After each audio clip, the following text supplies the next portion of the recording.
Hey everybody, it's GomblinX and welcome back to some more Magic Arena. Today I'll be playing another Core Sets Premier Draft, the draft format with one pack of M19, M20, and M21. Without further ado, let's start this draft, and we've got a really excellent, really simple pick one pack one here, the Sigiled Sword of Valeron. 3 mana for an equipment, 3 mana to equip it. Equipped creature gets +2/+0 Vigilance and becomes a knight in addition to its other types. The most impressive part of this card, though, being the fact that whenever the equipped creature attacks, you're creating a 2/2 white knight creature token with vigilance that is also attacking. So throw this onto any of your creatures, and then it's going to spit a knight out when it attacks. Even if it dies in combat, you can just move the sword over to that knight you created next turn and keep the knight train coming. Just an excellent token producer here that also, with the buff of +2 power, makes sure that whatever you slap this onto is a big enough threat to trade with pretty much anything you're attacking into. So Sigiled Sword of Valeron, an excellent pick one pack one here. Not only is it quite a powerful card, but it's completely colorless, leaving us open to taking whatever the best card is in pack 2. So here we have Lich's Caress, which is a pretty just standalone powerful card. We're not going to really need anything to combo with it for it to be good. 5 mana to destroy a creature and gain 3 life, just a pretty good deal there. We do have Aerial Engineer, which could be a fancy combo with the Sword of Valeron. This is good if you have some powerful artifacts in your deck that are good enough on their own to make the cut. That way, you're not having to go out of your way to turn this into a 4 mana 4/4 flyer. But yeah, if this can somewhat consistently trigger and have an artifact on your board, it's going to be quite good. Quite a cheap flyer there. So I really like Lich's Crest, kind of like Aerial Engineer. Skeleton Archer did a lot of work for us in the last draft. That's been a pretty solid card. Salvager of Secrets, fine value play. Knightly Valor, kind of just like a much weaker version of the sword, so not super high on that. I think Lich's Caress, Aerial Engineer, Skeleton Archer, all solid picks here. And yeah, I think I'm cool with the auto suggester here, just taking the most open card here. The Lich's Caress, the most flexible card as well. Alright, pick 3, we have quite a few very powerful options out of this pack. We have Horizon Scholar being the most impactful on its own, just a 6 mana 4/4 flyer, and you scry 2 when it enters the battlefield, so not only is this a large flying threat to end the game, but it sets up your next draws. We also have Rabid Bite, which is exceptional because it's just good removal in green, which is something somewhat hard to come by, so very high pick if you do want to draft green. We have Sky Scanner here, which is a fairly high pick because of the fact that, again, this card is very flexible, being colorless, fitting into any deck that you draft. Just a 3 mana 1/1 flyer that draws a card replacing itself when you play it is a very, very good filler card for literally any deck you end up drafting. So we could stay wildly open with Sky Scanner here, or just take the big bomby flyer. I think I'm going to take the big bomby flyer, although could see a decent argument for Sky Scanner, and we just wide open here going into pick 4. Alright, pick 4, we have some more exceptional cards here. This time, the most exciting cards being in green. I like Druid of the Cowl a lot. 2 mana for a 1/3 in the early game is a big enough blocker to slow things down, and it also taps for a green mana, helping ramp into your big bombs, which green tends to have quite a few of. We also have Declare Dominance, which is that big green bomb. Target creature gets +3/+3 till end of turn, and all creatures able to block it this turn do so. So if your creature's big enough after that +3/+3 buff, you can have one of your creatures just wipe out all of your opponent's untapped creatures because they are just all forced to block it. So Declare Dominance is a very high impact play as well. And then we just have like Boggart Brute, pretty decent evasive card for just an aggressive red deck, but I think those are the top 3 for me here, and I'm gonna just keep slamming down the most powerful card in each pack, and then start taking the lower mana cards to fill out the curve once we decide where we're going with where our most powerful cards lie. So here I do think red is somewhat open, seeing Goblin Instigator and Boggart Brute here, both fine cards for aggressive red decks. I think Brute's a little bit better, but Instigator can have some good combos in sacrifice decks. We do see Omen Speaker for blue, which is an excellent 2-drop, a 1/3, again, decent power toughness for the cost, and it gets a good enter the battlefield effect when you cast it. Again, just scrying to set up your draws. I think with Horizon Scholar already in the deck, I'm I'm pretty happy to slam an Omen Speaker here. If that weren't in here, though, I might just take like a Boggart Brute, and then we're just a little bit of every color here. Not really sure what we're doing, but since Omen Speaker's in here, I think we can start committing a little bit into blue, and this next pack makes that very easy to do because the best cards in here are the blue cards. Not much going there otherwise. We have Aviation Pioneer and Switcheroo. I like both of these cards.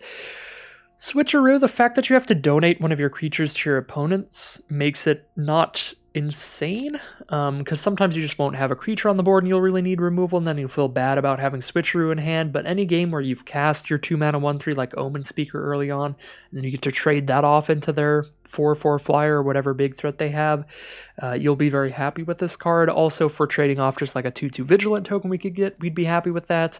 Aviation Pioneer, definitely going to be more consistently good. All you have to do is just slam the card on the board and you're having a good time. You're getting a 1/2 and a 1/1 flyer for 3 mana.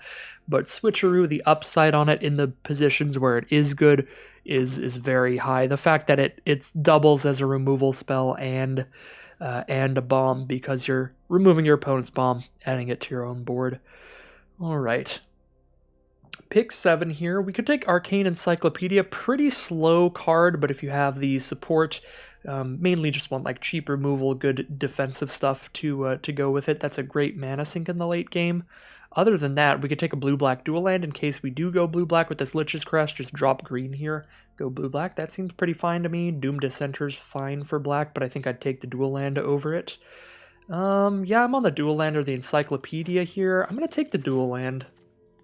The Encyclopedia just seems a little bit slow for my tastes.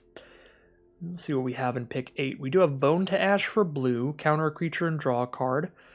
Pretty good deal, although you do have to be willing to hold 4 mana up to cast that, which is kind of hard to do, holding 4 mana up for an instant that if your opponent doesn't cast a creature spell, you've just spent your whole turn doing nothing, is a little bit of a hard sell.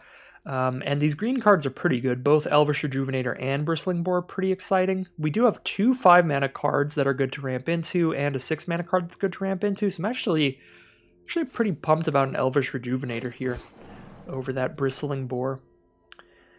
I just really like the idea of casting this turn 3, ramping into the 4th mana, then on turn 4 we play our 5th land, and then just switcherooing our 1/1 into whatever they have. That just seems pretty cool. And obviously there's other good combos. So Mirror Image might be okay in blue-green here, because we could have good creatures to copy with it. Not the most exciting card ever, but there's not much else going on in this pack except for Spark Tongue Dragon. That would be the best card, but yeah, we'll play around with a Mirror Image, just a little clone here. The fact that it does nothing if you don't have a creature out before you cast it is the big downside there. There will be hands where you don't. Alright, so we have Manalith to help splash in black. We do have a blue-black duel and a Lich's Crest here, so Manalith could be a decent sell here. Otherwise, it's just like a Disperse, which is fine. It's instant speed interaction, but not massively exciting, so I'll just take a Manalith here in case we will be wanting to do some splashing. Alright, now we have a 3-mana 2/3 or a 3-mana 3/3, although green is less prevalent than blue in our cards so far. 3/3 is just way better than a 2/3, so we will take Centaur Courser here. Now, Wall of Mist is nice and easy. Multiple Wall of Mists, I guess, if we want to play very slow and defensively.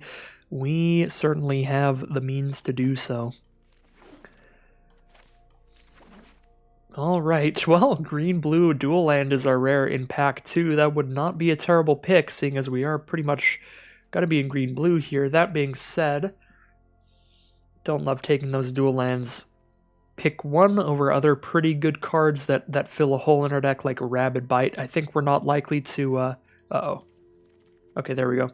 Rabid Bite. I think we're not likely to get a ton of great removal if blue and green are the core of our deck, so we kind of have to take the great removal when it's here, like Rabid Bite here.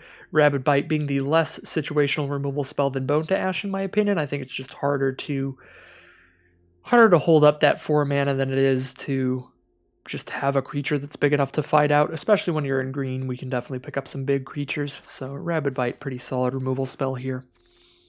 Happy to get that in the deck. Now, we do have a Tomebound Lich we could try to splash in off the Boneyard and the Manalith. Pretty great enter the battlefield effect. We used that in our last draft. Had some pretty good success with it. Really nice ability when it hits your opponent as well. If we don't take Tomebound Lich, it's pretty much just thrashing Brontodon here. 3 mana, 3/4, above the curve in terms of power level for the mana cost, plus its main deckable artifact enchantment hate. So, pretty happy with Brontodon here. I don't see a big reason to just try and splash in a Lich, so yeah, Brontodon just pretty good deal for its cost. Alright, another card that's just a pretty good deal for its cost, the Barkhide Troll, 2 mana for a 3/3. 2 mana for a 2/2 with a +1/+1 counter on it. And then you can remove that counter to give it hexproof till end of turn for 1 mana, save it from a removal spell. We could also grab a Sleep Paralysis. It is removal in blue, 4 mana, tap a creature and keep it tapped down as long as Sleep Paralysis is on the board. So it is removal, mediocre removal, but that's the kind of removal you can kind of expect in core sets. Oops. So that's certainly a pick, but I do want to get a lot more 2 mana creatures and preferably not have to run cards like Wall of Mist in here. I'd like more aggressive creatures to go with our cards like Declare Dominance and Rabid Bite. I want creatures with good power for their mana costs, and Barkhide Troll very much fills that role. Alright, we get to pick up a Spectral Sailor here. We could take Heart Piercer Bow, but without cards to combo with it, it's actually not that good. If you have some creatures with Death Touch, it could be really good. Well, I guess the bow itself is what deals the damage. So, yeah, no, you really need duplicates of the bow or additional ways to deal damage.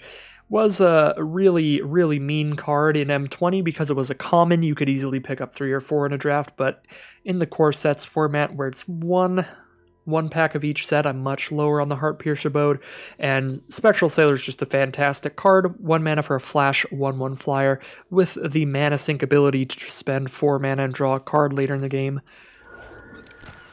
That's just an excellent mana sink ability for later on. We do have Jungle Hollow for splashing in Lich's Caress, but if we're splashing in black just for removal, we might as well just take the green removal and not have to splash, so a Rabid Bite it will be out of this pack. And now Netcaster Spider, pretty good rate for its mana cost. 3 mana for a 2/3 reach that gets +2/+0 whenever it's blocking a flyer, so really good defense against flyers. And otherwise, just a sturdy card for the cost. Right, Moat Piranhas is definitely better than Wall of Mist in this deck because of the double Rabid Bite. And I'm not super pumped about Frilled Sea Serpent, so I think I'll take Moat Piranhas here. And another Rabid Bite. Alright, I'll just take a playset of Rabid Bite if we can get it. Here would be my 3rd copy. Ferocious Pup isn't that good. There are some ways you could combo with Ferocious Pup to make it quite good. But a lot of those ways were in M20. It would be hard to get M21 cards that work particularly well with it. So for 3 mana, 0/1, and a 2/2, it's like fine, but not super exciting. I am going to take a Rabid Bite. So there were cards in M20 that would get like a +1/+1 counter whenever you made a creature token that would combo well with the pup. Just anything that cares about creature tokens or having multiple creatures on board would be nice with it. I guess it's a fine combo with Sword of Valeron. It gives us 2 different bodies to equip that onto. But other than that, I don't see a huge reason to pick up that pup here.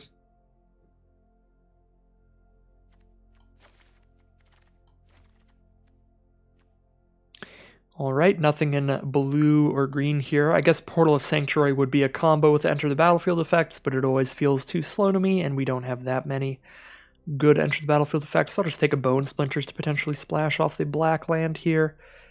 Unlikely we'll want to, but just in case.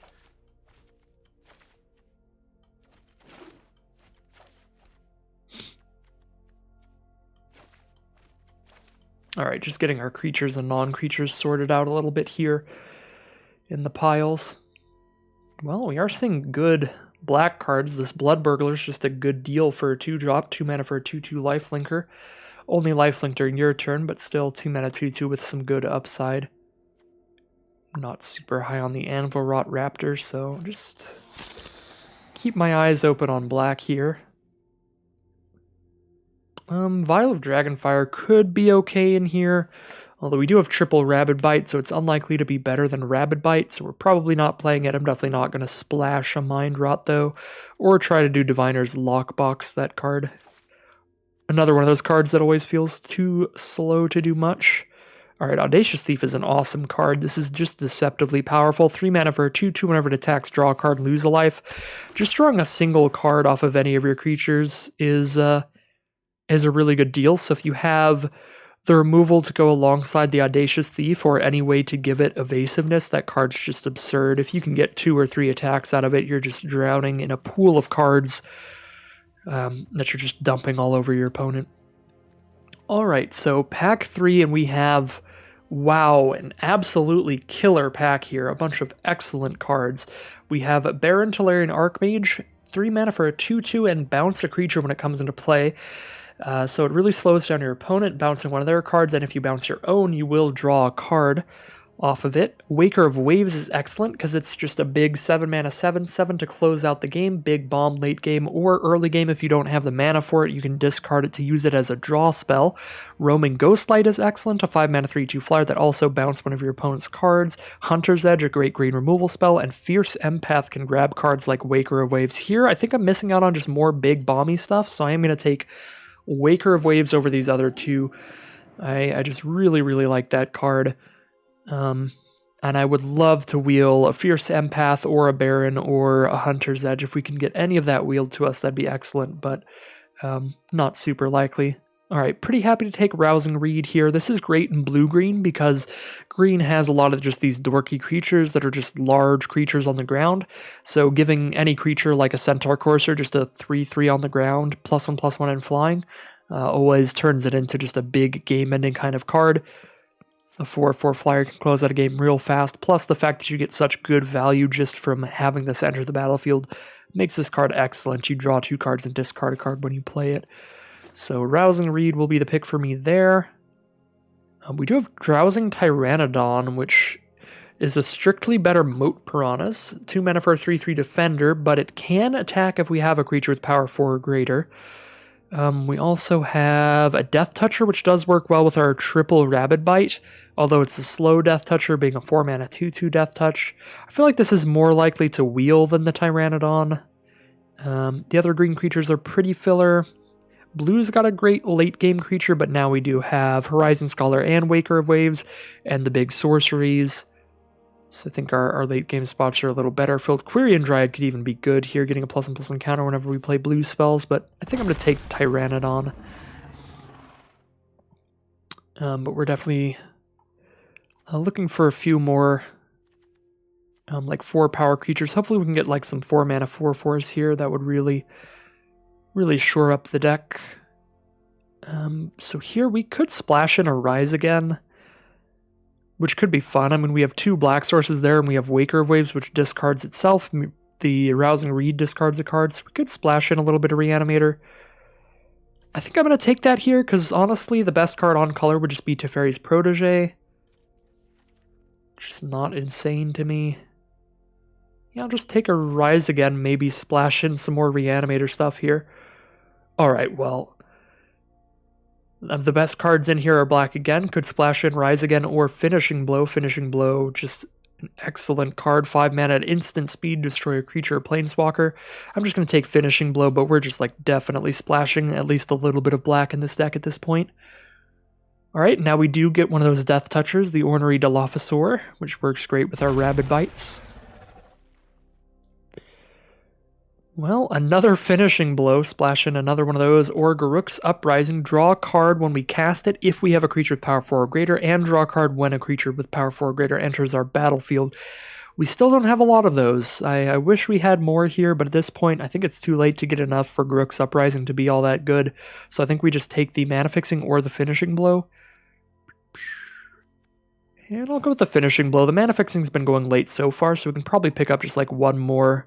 And really, one more black source is all we need. We would just cut Lich's Crest and only splash in a couple Finishing Blows. Just a couple single black cards. Alright, and here Jeskai Elders are pretty great. 2-drop, 2 mana for a 1/2. Whenever it deals combat damage to a player, draw a card, discard a card. Also has Prowess, which is fancy with Rabid Bite, because that is a cheap sorcery. Alright, we did wheel Fierce Empath, which I'm very happy about, even though we only have 2 6 mana creatures as big game-ending cards. With Fierce Empath, now our deck basically has 3 very big cards to help close out the game, because we could draw Fierce Empath. early in the game to draw those 6 mana cards a little faster. And I'm just going to take a Ranger's Guile here. I think we have good filler 2 mana creatures at this point. We don't really need an Arcanist. And Run of Foul is not main deckable. We did wheel that Dilophosaur that I was talking about, so we will take it with triple Rabid Bite. Unfortunately, all of our stuff that cares about creatures with power 4 or greater is just not going to do anything. Ooh, Dismal Backwater. We did wheel one of those black sources, which is fantastic. And Library Larcenist is playable. We might try it out here. See how we want to edit this deck here. Pretty sure we're going to cut Manalith at this point with 3 black dual lands for our finishing blows, and that's probably all I'm splashing in, to be honest. And we don't need Vial of Dragonfire now that we have double finishing blow. Definitely don't need Bone Splinters. We can cut some of our other mediocre removal as well, if we did put any more in here. But I think it's all just Rabid Bites and good removal spells now.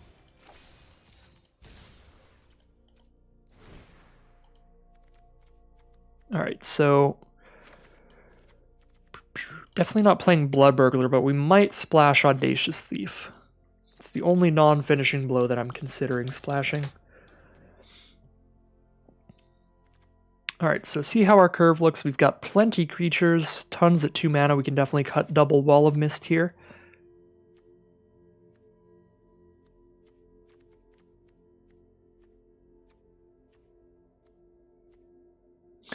Yeah, our creatures are very filler, but our removal is pretty excellent.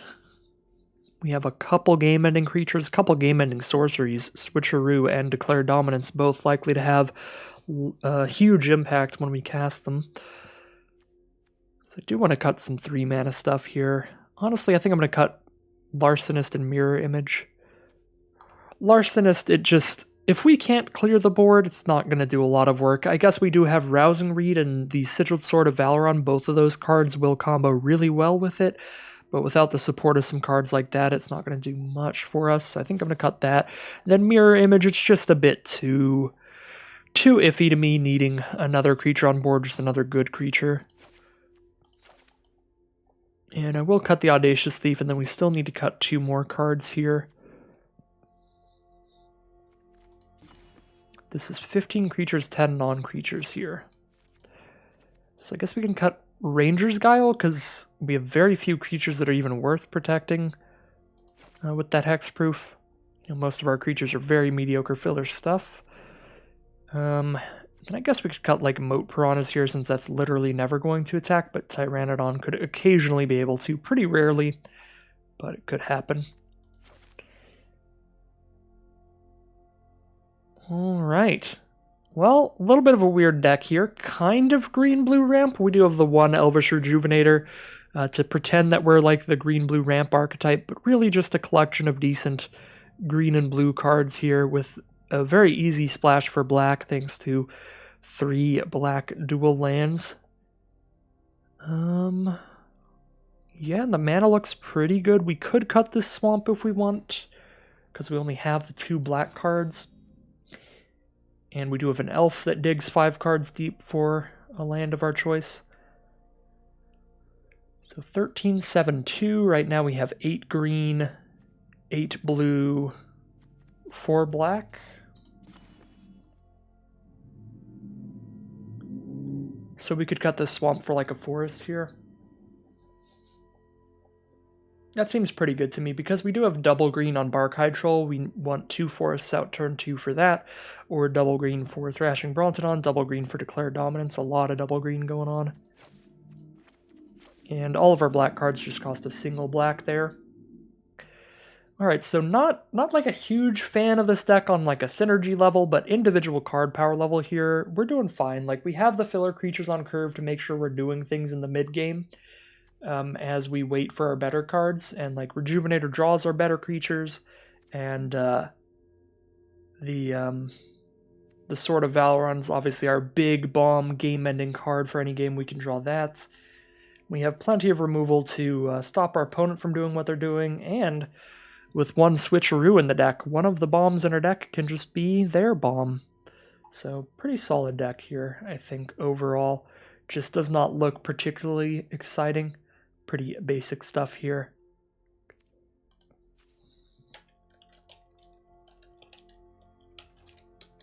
So let's get into some gameplay. With our Simic deck splashing a little tiny bit of black for some finishing blows.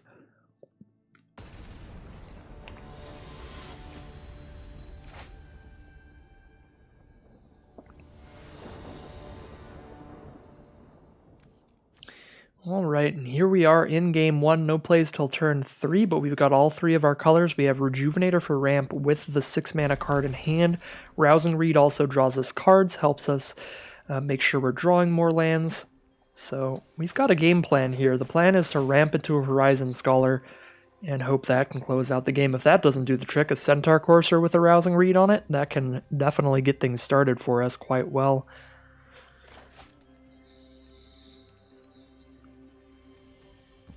Alright, so our opponent is on the draw. They did a mulligan. They are playing red. We do draw another tapped land here, so we'll just play that here with no actual plays on turn 2. So now that we have 4 lands in hand, I'm kind of down for casting Centaur Courser first, especially since they played a 2-2 here. The Centaur Courser is actually going to block that, plus now we can Rousing Reed on it next turn and start attacking in with a 4-4 flyer. That is definitely a big enough threat for them to need to throw removal at it if they have removal, and then that'll leave the board clear for our next 4-4 flyer, the Horizon Scholar. Not the board clear, but their hand clear for it. Ooh, wow.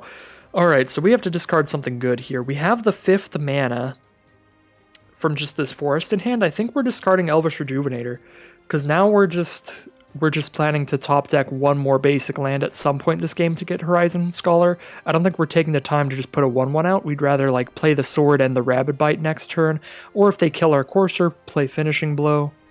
I guess if they kill our Courser, we want a backup plan, and Finishing Blow isn't the greatest backup plan for next turn. Like, our plan for if they don't kill Courser is incredible, Rabid Bite plus Sword, but maybe we do discard the Forest. I don't think we discard the Forest. Maybe we discard the Finishing Blow. I don't know. I'm gonna discard the Rejuvenator, which could be wrong because, yeah, if they do kill the Courser here, we're not going to have any creatures on our board, which is an issue. Alright, so they don't kill the Centaur Courser. So it does play out well for us. Still don't know if it was the right thing to do, but it is going to work out for us here for sure. So we get to play our Sword of Valeron and our Rabid Bite, or our Jeskai Elder and our Rabid Bite. So we have more creatures on this board. I think we want to kill Battle Rattle Shaman because it's threatening the most damage to us, and this is just like a 1 power flyer, not that scared. It's a good Jeskai Elder Rabid Bite here.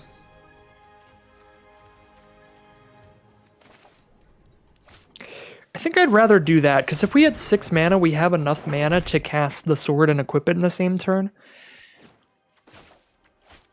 I really still don't like having all of our eggs in one basket. So I'm going to spread my board a little bit this turn and get another creature out. Sure, we could get the Sword on the battlefield, but without another creature on the board ready to attack, the Sword isn't going to do anything. Alright, taking 3. Their whole board does have Vigilance, which makes them all excellent blockers. And there is the removal for the Centaur Courser. A Luminous Bonds it is. Now we have Switcheroo, which we can use on our Luminous Bonds card. But they don't have any creatures good enough for me to want to Switcheroo yet. So I think I'll just hold up Finishing Blow mana and pass the turn. Just play it safe here. Just ready to Switcheroo. We're probably gonna Finishing Blow the Griffin Sentinel so that the Goblin Bird Grabber cannot jump into the sky with it. And then we'll have dealt with all of their flying creatures. But we're going to wait until they go to attacks here, because they might attack with the Watchdog, and we can kill that off of the Prowess trigger from the Elder if they do send the Watchdog egg in. Alright, they choose not to send it in. Unfortunately, that's one of those Magic Arena things. If I were playing in a paper game here, our opponent couldn't have any way of knowing if we had an instant, but playing on Arena, they know that it's stopping during our turn there, so it's really hard to get your opponent to make an attack into that kind of thing with a Prowess trigger. So that was unlikely to work out for us, unfortunately, just due to the nature of the program. But I have learned at this point to you just gotta play within the program, like within what the program gives you. I've just accepted that sometimes our opponent's gonna get us with that kind of stuff, and in return we get to get them with that kind of stuff on occasion. Alright, so we hit the mana, the 6th mana here, so we're just gonna go for the sword. Start spitting out 2/2s. The reason is because they don't have a good block here, so they just take 4, and now I'm sitting with a 3/2 and a 2/2. They can't attack in well unless they play another flyer. Which plays a little better if... Ooh, Brontodon here? This plays a little better if they have removal or drawn to removal. So Brontodon would have been okay to save the Courser, but I'm still more excited about Switcheroo to donate a useless Courser. But unfortunately for our opponent, they just didn't draw into anything regardless there. So the Sword of Valeron will close out Game 1. Heading into Round 2.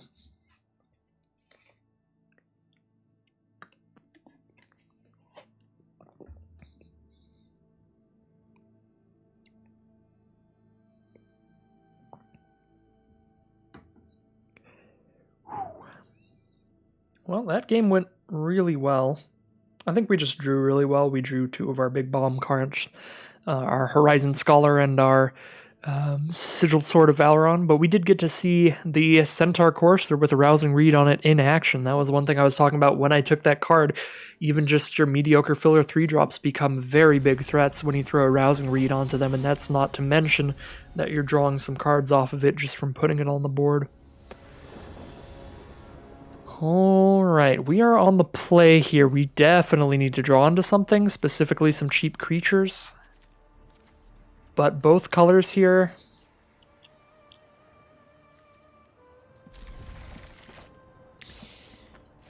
Rarely, if ever, do I mulligan Unlimited here, so I'm just going to keep this and hope for the best. The King of Perpetually Crossed Fingers. Luckily our opponent has a slow start, and that gives us just the time we need to draw into a cheap creature here. Centaur Courser it is.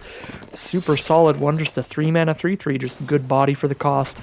Unfortunately our opponent has the Efficient Removal 2 mana for 3 damage, letting them spend their 2 mana to kill our 3 mana card. Now they're just up in momentum here with their 3 mana card on the board. Spellgorger Weird. But we do draw another creature here, Netcaster Spider. Our draws have been on point so far. Our opponent is on blue-red spells, so this Spellgorger Weird incredibly likely to be a 3/3. Get to attack in here.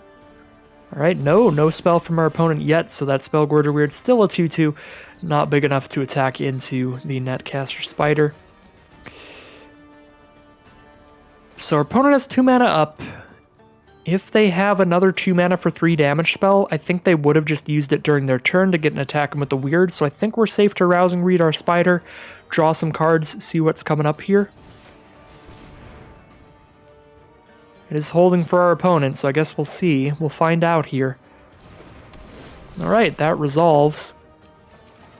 Draw 2, discard 1. Do want this land. That is the 6th land we need for Horizon Scholar, so I believe I'll discard this Dilophosaur, even though we can't Rabid Bite with Death Touch anymore. I think that's the least exciting card we have. And I think I am going to cast Rabid Bite right now and hope to get this Spellgorger Weird off the board. We'll see. Our opponent still has something here, potentially. So now we're hitting them for 3, they're hitting back for 2. Attacks seem fine here, we do win that race. Brineborn Cutthroat is their instant, a 2 mana 2/1. So that is what I was talking about there with the... Sure, it sucks when our opponent knows that we have an instant, but I guess we know when they have an instant as well. Like there, we knew that whole time they've got something because it keeps waiting for them. Turns out it was Brineborn Cutthroat. Anyways, our opponent is tapped out here, so a nice, easy Horizon Scholar, 4/4 flyer, Scry 2, set up our next draw, Rabid Bite plus Thrashing Brontodon. Both of those are quite exciting. Yeah, I'll keep them. A 3/4 is big enough at this point in the game to be a fine draw. Keep that pressure on, hit in for 3 here. They're down to 14, we're at 16. There's an Enigma Drake from our opponent. Power equal to the number of instants and sorceries in their graveyard. But they only have 1 red mana up here, so Rabid Bite will certainly resolve. That being said, we would have 2 Rabid Bites in our grave plus a Switcheroo if we steal the Drake. So we could try to steal the Drake instead, but if we just kill the Drake, they won't have any flying blockers. They'll have the Goblin Bird Grabber for a chump block this turn, but that's it. 4, 5, 6, 7. Yeah, we have enough mana to cast both of these, but we don't have anything expendable to Switcheroo here. So I think we're just going to kill the Enigma Drake.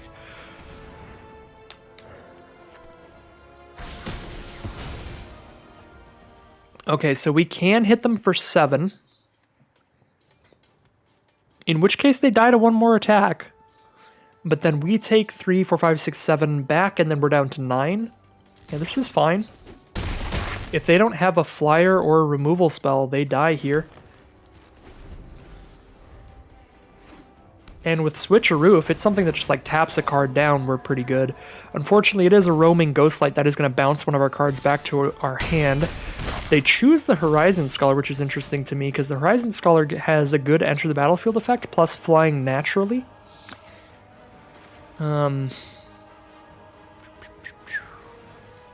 Yeah, I think we just recast the Horizon Scholar here.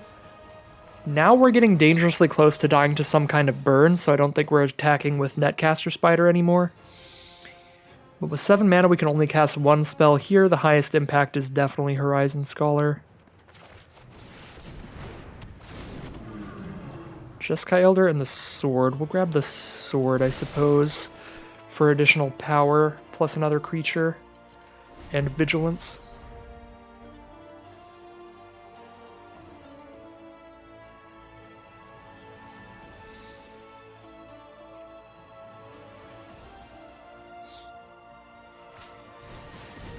Stormwing Entity, alright. A 3/3 flyer and they scry 2. Yet another blocker here. And they scry both to the bottom. They don't have good attacks anymore, so the Sword tries to take things over. It spits out a 2/2 to Switcheroo in the future. What do we put it on? We have a 4/4. The only way they can kill either of these is a double block, so we just need to have 6 power to kill both. So we throw it onto the Scholar, so we have 6 power on our attacker. So they can double block and we kill both of them.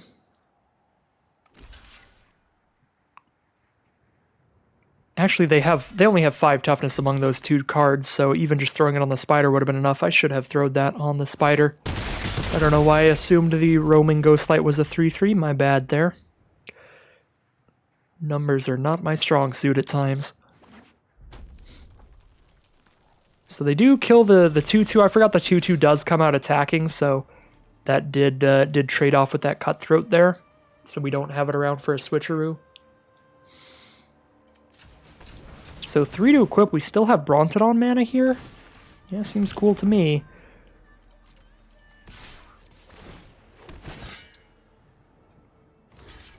And yeah, here we go, the Sword just going off, these 2/2s just trading off with their ground troops. Right, they have drawn into a counterspell now, Rewind, going to counter the Thrashing Brontodon. They need a flyer or a removal spell on this Netcaster Spider, or 1 more attack is lethal.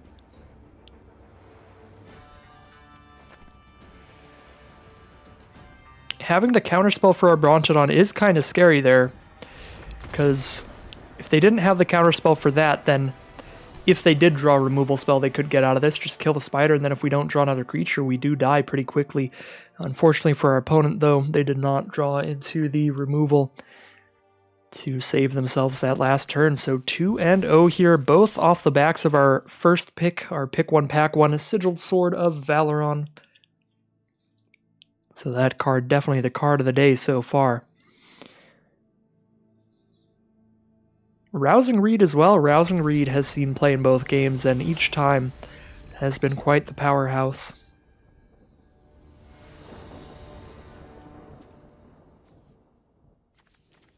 Alright, I think this is going to be a mulligan here. We just have double green, which isn't even enough to cast the green cards in hand, let alone the 3 off-color cards.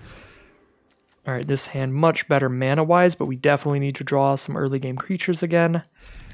We'll keep this one, and honestly get rid of, like, Declare Dominance. Well, Declare Dominance is really funny with the Lophosaur. Maybe Switcheroo here. Switcheroo or a land. We really want to make it to 5 mana, but we only need to draw 2 lands to do that, even if we get rid of one. And we're on the draw, correct? I think we're on the draw. Yes, we are on the draw, so I'm going to get rid of a land there. We draw our Sigiled Sword of Valeron. It's coming back to say hello again, however, this time with no creatures to equip it to. Could be a bit sketchy this game. Our opponent's on mono black so far. 3 swamps from them. They could just be stuck off of a second color here. We will find out. We are stuck off of a creature, so it all is balancing out so far. We are staring each other down. Just triple black here to start from our opponent. Here's the Lophosaur. I expect this gets killed by any removal they have, because any creature on our board is quite a threat with the Sword of Valeron on our board.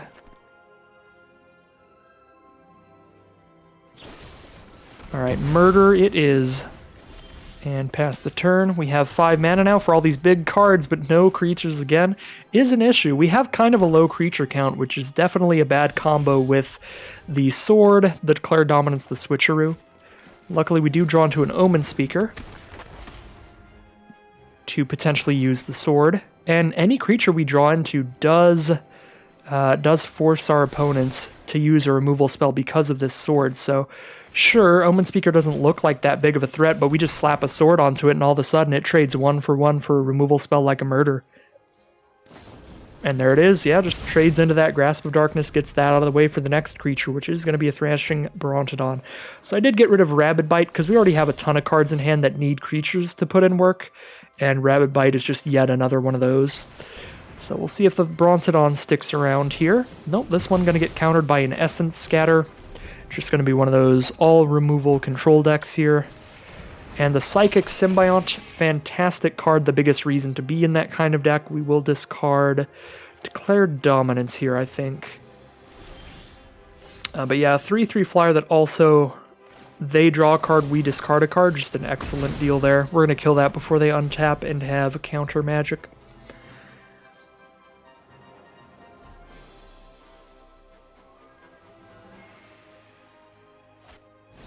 Alright, Divination, draw 2. It's not where we want to be against the blue-black deck. Really got to try to get out from under them before they draw the card advantage spells. At this point, they have cast 2 of them, the Symbiont and the Divination. They are going to have the card advantage this round for sure. So Barkhide Troll was an excellent draw for us. That is a creature we get to slap the sword onto and give hexproof if they try to kill it. So we can save it from 1 removal spell, because we do have that 1 mana up to remove the +1/+1 counter. Alright, Scholar of the Ages. Oh lord, we are in a world of pain here. That returns 2 instants and sorceries from their graveyard to hand, so that brings back Murder, Grasp of Darkness here. They have all the removal they will ever need, all lined up.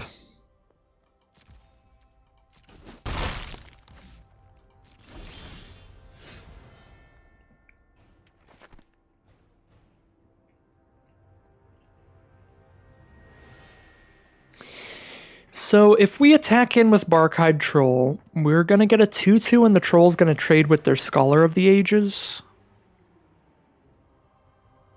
We can then equip the 2/2, but the 2/2 is just going to kill it by a Grasp of Darkness and they'll still have a Murder backup.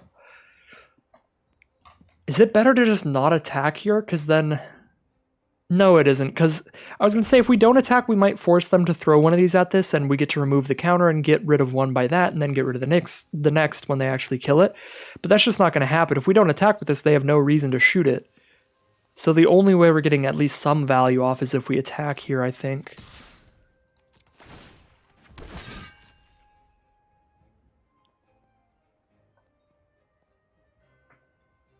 I mean, they could just block the 2-2 with the 3-3. All right, I was not expecting that. Do I finishing blow this 3-3 here? So I can keep the 2-2 around and it draws out another removal spell from them?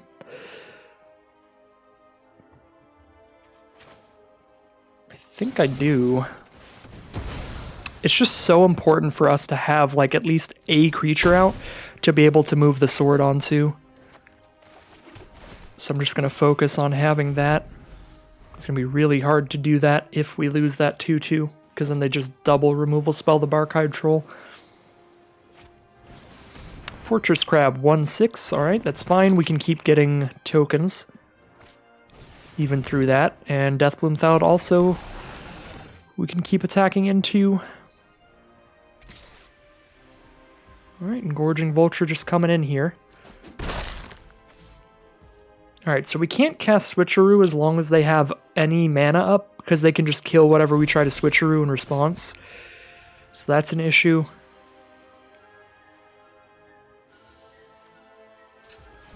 So I think we're gonna throw the sword onto this 2-2. And then go to combat here. If they want to Grasp of Darkness at 2-2, I think that's fine.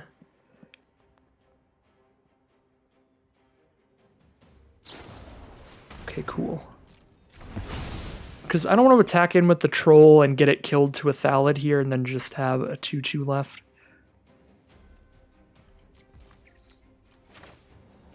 Rather get more creatures out or get the sword slapped on.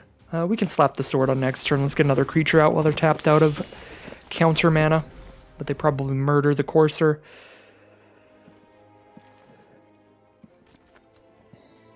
I think they just have too much stuff here. Oh, yeah, I'm just scooping them up here. So the reason I'm conceding here is because it's going to take a while to die here, but there's just no possible outcome where we win this game. Soul Salvage with... Soul Salvage into Scholar of the Ages is just kind of unbeatable this late in the game where they have as much mana up as they do. Scholar of the Ages can get cast to bring the Soul Salvage back to hand, and then anytime it dies again, they just pick up Soul Salvage again. Basically, our opponent has essentially infinite cards in hand. They're going to be casting Symbiont this turn because they have the 6 mana. We discard our Switcheroo, they draw a card. Next turn, they cast Scholar of the Ages, they get back Soul Salvage and Grasp of Darkness there, and then they've just got a hand full of removal at all times, plus draw spells. Basically, our opponent's playing with a 7-card grip at all points this point forward in this game.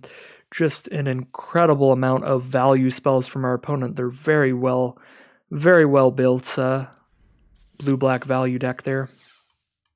So we will take that loss handedly.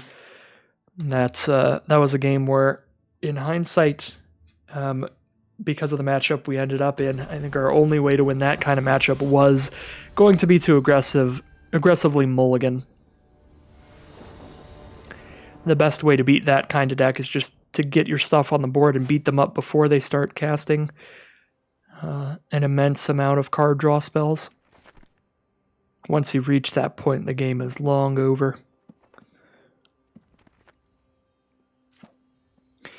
Alright, so I guess we're a mono-green deck here, but other than that, this hand is pretty serviceable. We have a Death Toucher with our Rabid Bites. We have Rejuvenator to dig out another color of mana once we hit it. We are digging 5 cards deep with that. Hand looks pretty fine to me. And I believe we're on the draw. Our opponent has taken 1 mulligan here, it looks like.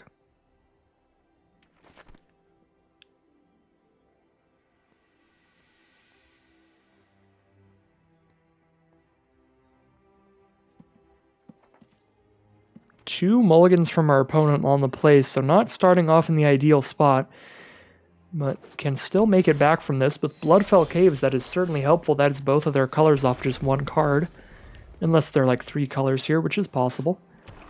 So black and red so far. Turn 2, Blood Burglar. All right. Opponent's starting off the game running. Even with a 5-card hand, they're going to start with a turn 2, 2/2 lifelink. Start really tipping the scales in their favor in terms of life total. And a second Blood Burglar. All right, we'll see if they have the cheap removal to back it up. If they don't, this 3-mana 3/4 should be big enough to hold these Blood Burglars at bay.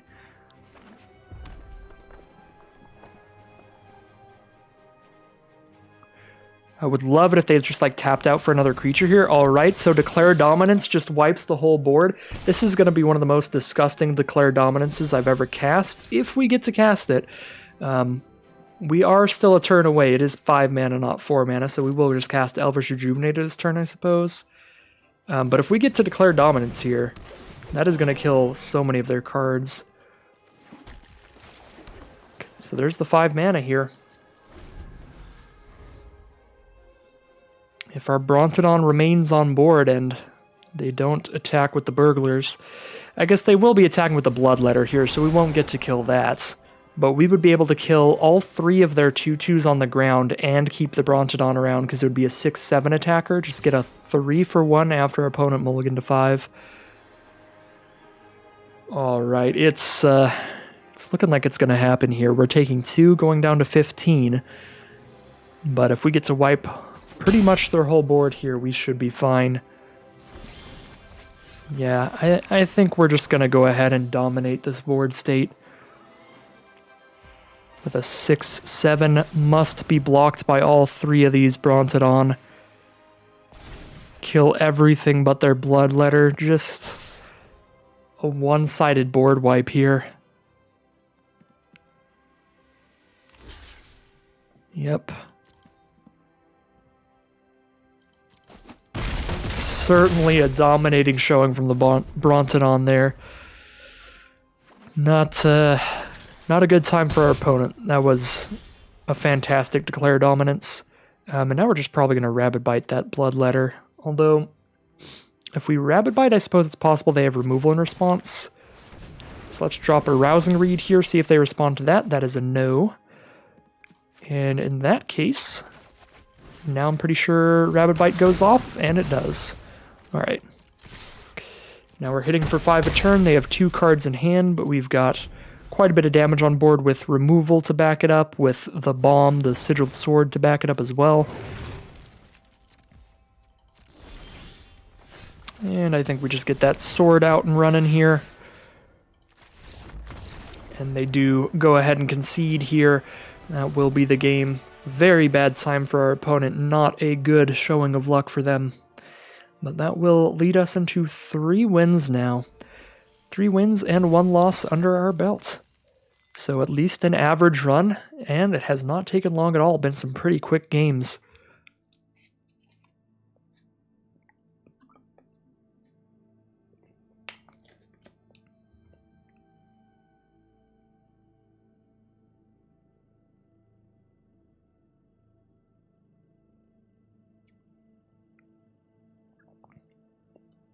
So I'm pretty happy with where we're at no matter what happens here. We did 7-0 the first draft of this return to the core sets drafts here. So we are certainly still in the money even if we just 3-3 this one overall in terms of our record. And this deck is definitely more mediocre than the first one. The first one was really cool. This one is just solid. Just solid. I wouldn't say it's great or anything. So any wins we can get from here, I'm quite happy with because this deck has at least performed its average. So we are first here. We do have a Rabid Bite, Netcaster Spider if we hit a land. If we hit a blue source, we're living the dream. But I think I'm going to mulligan here. I think our mana base is good enough we can do that. This is honestly potentially worse, but we have both colors. The big issue is, again, we just don't have any of those cheap creatures. But I will go ahead and keep this one, getting rid of a land here, I think. Alright, fingers crossed, a creature off the top for this Sword of Valeron.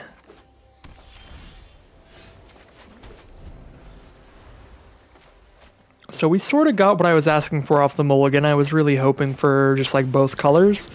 But I guess I should have specified a little more than that, hoping to get like good early game creatures as well. Let's cast this Omen Speaker, set up our draws, and it blocks their Fencing Ace really well. Yeah, I'll take a Netcaster Spider, that seems fine to me. So they have a 1/1 double strike, but of course a 1/3 is big enough to kill that without dying. It'll take 2 damage, but it will deal 1 damage to that. So mono white so far from our opponent. There's the second color, white, black, and a makeshift battalion, so just like an aggressive white-black deck here. The battalion gets a +1/+1 counter on it if they attack with at least 2 other creatures.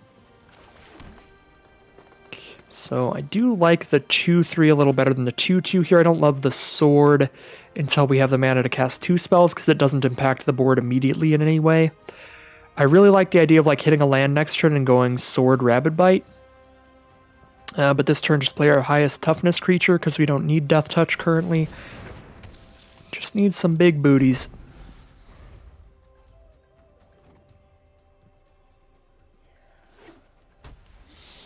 So really worried about combat tricks from our opponent. When they're playing a card like Fencing Ace, you can definitely expect combat tricks there. Ooh, Warded Battlement's a pretty disgusting combo with it as well, although Netcaster Spider will still trade into it, so they do not attack there.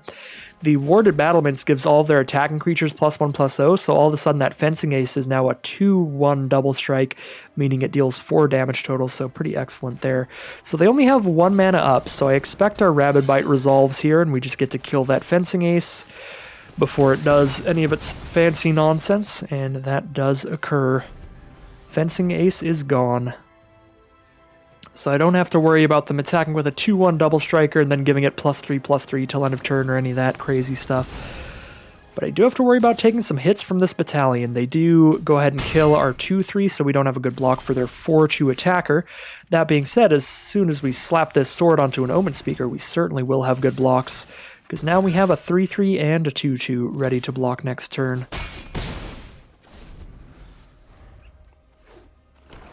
Alright, 6 mana from our opponent now.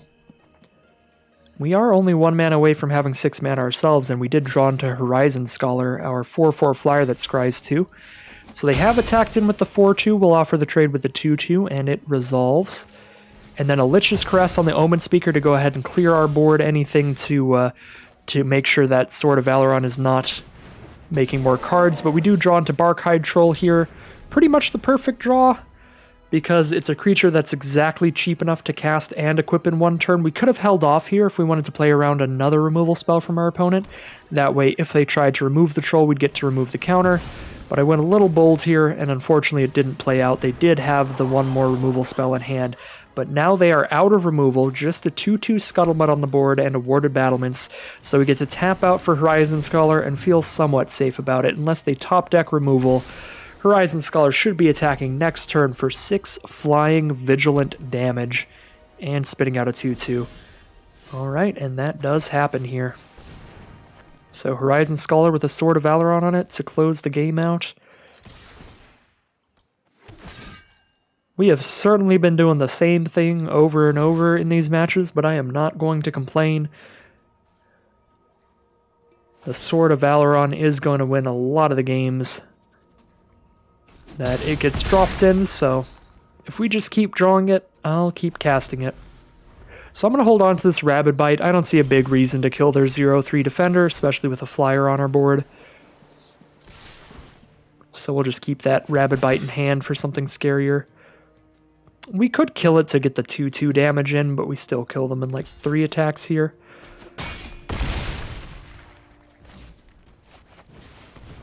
We actually just kill them next turn no matter what, because we have 2 2/2s. We have the 2/2 Vigilance and the 2/2 Dilophosaurus, so we hit for 6 in the sky and 2 on the ground.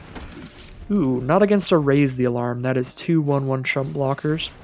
Fetid Imp, alright. That can get Death Touch in the sky, so we will definitely Rabid Bite that to make sure the Scholar sticks around here.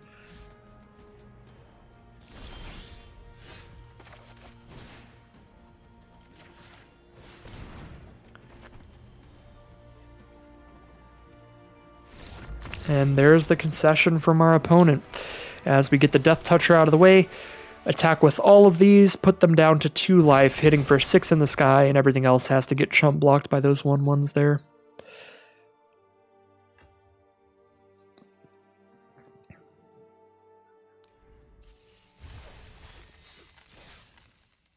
All right, so 4-1 now. Officially ahead in terms of win rate here.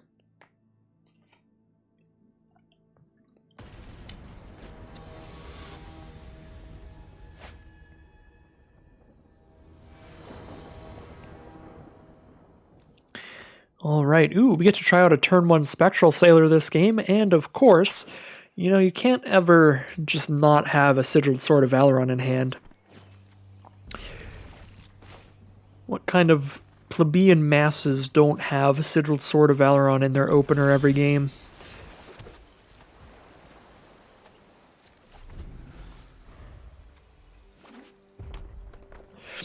Probably super mispronounced that word because I've only seen it in like books. Alright, so we go for the Flash-In Spectral Sailor in their end step. They probably just shoot it with some cheap damage spell if they have it. We'll see. Here comes the attack. Is our Sailor getting shot? It is not. Alright, just to pass the turn, our opponent is blue-red again. A little hard to tell with these old-school lands. Well, my Yeehaw coming out there. A little hard to tell there. A little hard to tell what colors my opponent's playing. Alright, so turn 3, we do get to slam down Sigiled Sword of Valeron. But they do have a Mistral Singer out now, a 2/2 Flying Prowess. So that is a big enough blocker to trade with the Sailor, but if we equip it, then it would be, we're trading and getting a 2/2. Without the equipment on it, the Sailor can't even trade into the Singer, it's just too weak. So our opponent has 3 mana here, blue and double red. 5 cards in hand.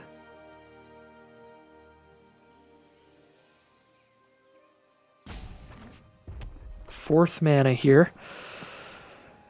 And we'll see what they've got there. Definitely eyeing our cards here. Cloud Conceer is the play. A 2/1 flyer draws a card when it enters the battlefield. A card I would absolutely love to play with a little bit in these drafts, but we have, I think we're yet to even see that in a pack. But it could also just be that we haven't seen it in a pack when we're blue, but I think we've been blue each time. Anyways, Sigiled Sword of Valeron, we can equip an attack here, trade into one of these and get a 2/2 that maybe trades into another one of these. Seems fine to me. The alternative is to just play a 3/4. We could also draw a card off the Sailor. The Sailor has a good enough ability being able to sit here and draw cards that I'm a little bit convinced that maybe we should just try to keep it around. But the idea of just aggressively trading with the sword out also seems good to me because we're going to constantly be fueled with more 2/2s to equip it onto. So that could be fine. Yeah. I'm just grabbing hold of the sword with both hands and holding on for dear life. Take us wherever you're going to send us to, my beautiful sword. Hopefully send us all the way to victory again, but we'll see. I do have Switcheroo mana next turn if they play some incredible blocker. I can just give them a 2/2 and take it for ourselves. But that is unlikely to be the play. We're probably just equipping the knight and attacking in again. So an Anticipate from our opponent, digging for something there, looking at the top 3, drawing a card. Just a Boggart Brute is what they draw. So again, just equipping the sword, and an excellent draw here. We draw Omen Speaker, which means we have enough mana, even after equipping the sword, to cast that and have another creature on board. So excellent draw. And the Boggart Brute is not going to attack well, so I assume it's going to trade off into the equipped knight here, so that we have to spend mana re-equipping to something else. Because we have 2 blockers, even if they don't block here, because all our creatures have vigilance. So yeah, they did go ahead and take the trade for the knight token. We'll hit the Omen Speaker here. Rabid Bite, pretty excellent draw. Barkhide Troll also super solid to me. We have 6 lands already, so we'll just take them all. I'll use all of these cards. 6 mana for our opponent now, and Roaming Ghostlight is the play that kills a token when it comes into play with that bounce effect, but they only have 1 red mana up now, which means we get to equip the Omen Speaker and Rabid Bite one of their creatures. So Rabid Bite the Ghostlight, attacking for 5 here. And of course having 2 creatures out on the ground, and as soon as we need a flyer to block with, we can drop down our Scholar. But we're only taking like 3 damage a turn from Mistral Singer, so we have quite a while.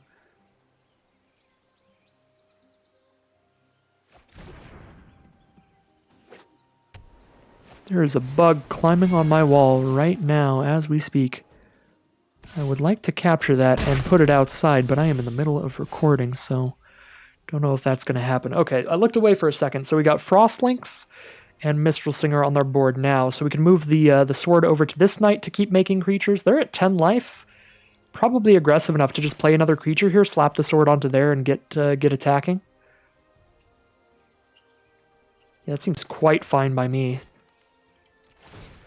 A little safer to just drop Horizon Scholar here. We're down to 12, but again, 12 life I think is plenty against this thing. Sure, it has prowess, but that's hitting for at most like 4 damage a turn. And that's if they're lucky. On average, it's 3 a turn.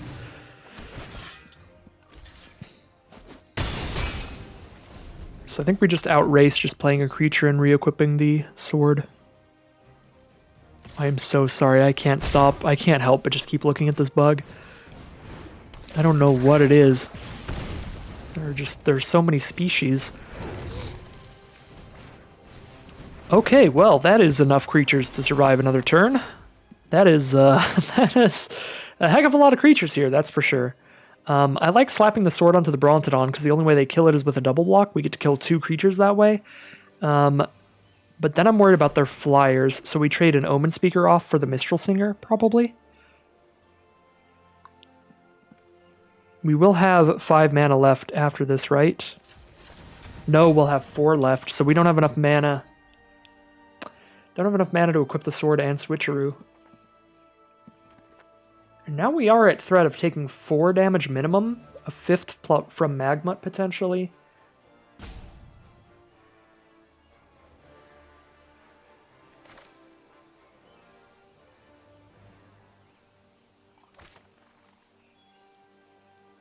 That is getting scary. I'm going to drop a Horizon Scholar here. I don't know. Could be a little too scared of what they're doing here. Maybe I'm supposed to keep this pressure on, but I do like dropping the Horizon Scholar. I like all these cards. I actually like being able to have a 2-mana creature, 2 mana to play, 5 mana to Switcheroo. But I guess we already have Barkhide Troll for that, so...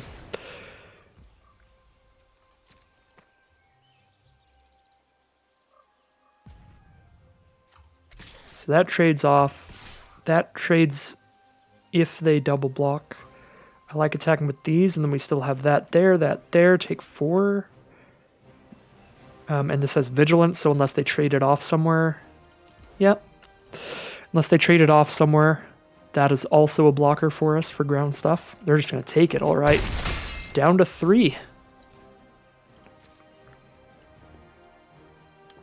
They must be hoping to draw into some kind of big burn spell here.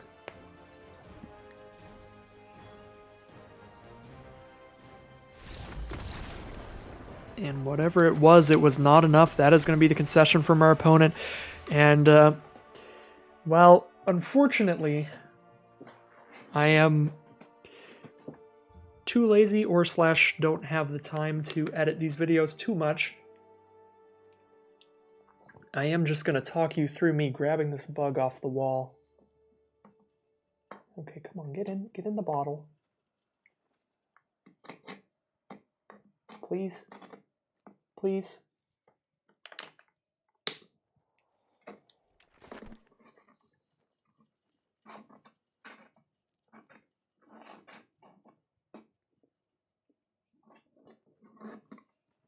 Alright, I have acquired the bug.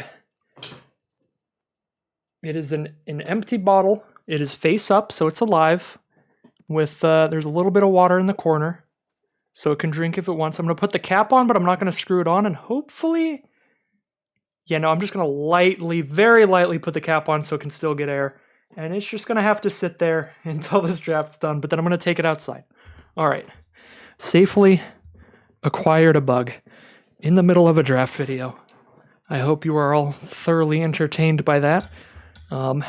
If not, my apologies. I'll edit that out in the future if I get enough requests not to leave that nonsense in. Yeah, I'm sorry, little beetle. Yeah, it's trying to climb up the side. It's not getting anywhere. I'm gonna take the lid off so I know that air can get in because it does not look like it can climb up. The wall, it's just gonna be a little uncomfortable for a little bit. It's on parole, I guess. All right.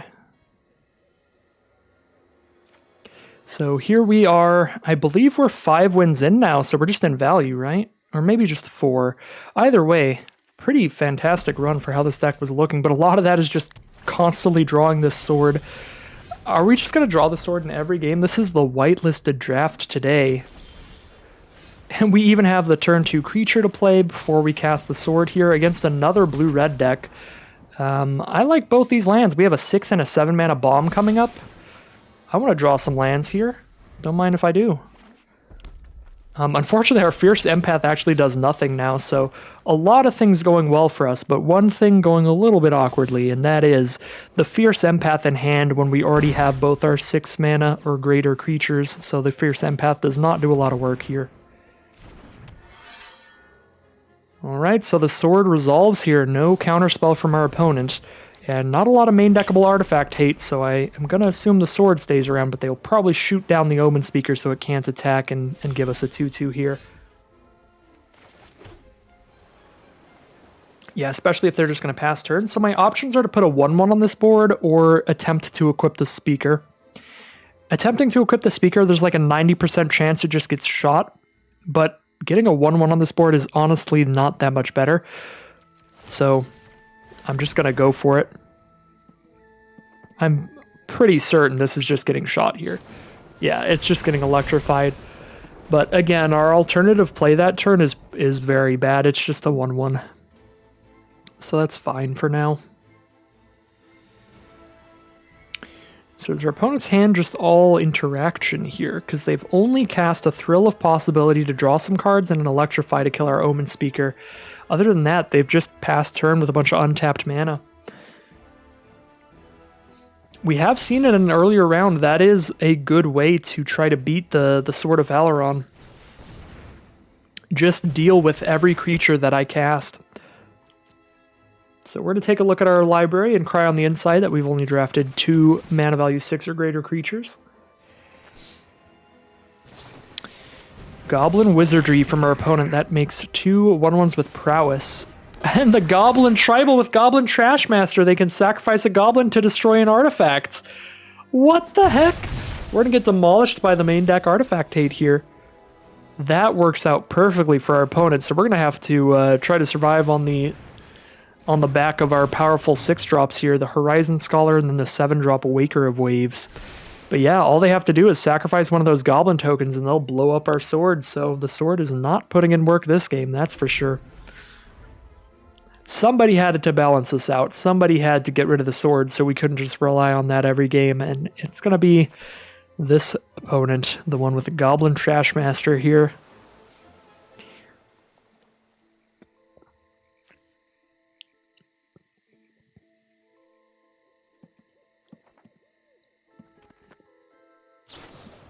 Frost Breath to tap our board, get Prowess triggers on the Goblins, attack for 9 here. Wow, yeah, we're really just going to get Goblined out here. I don't think we can survive. We can drop Waker of Waves, reduce all their power by 1, which slows them down a little bit. But with Trashmaster buffing the Goblins from Goblin Wizardry, Goblin Tribal going to come in and take some names here. Very likely to lose this game. If not this turn, then next turn. All they have to do is bounce the Waker of Waves back to our hand, and that's lethal damage. So this is 3 damage on board right now. Alright, 4, 5, 6, 7, 8. That'll do it. That's lethal anywhere we block. And the BM still had all these. Blow up the Sigiled Sword of Valeron. Send a message. Oh no! You know what I just realized? Oh my god, because they wanted to BM there, they didn't win on the spot because they sacrificed their way to buff the Goblins. Oh no.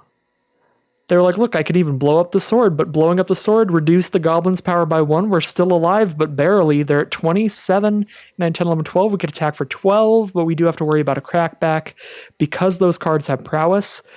Let's Rousing Read the Empath here to make it big enough to actually block something profitably. And see what we draw into. Brontodon is great. It's a sturdy blocker. We'll play a sturdy blocker here. And then I think I attack for just 7 here. I need to be able to block everything, don't I? Yeah, because 1 prowess trigger makes these all at least 1 power. So if 2 get through, I definitely die. If 1 gets through, I could still die if they just cast 2 spells. They could also always just have more burn. I think I just attack for 7 here.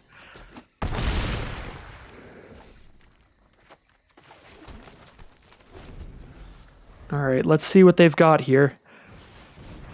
Onaki Ogre is the play. A 4-2, but it's just a 3-2 when I have Waker of Waves out. Alright, pass the turn.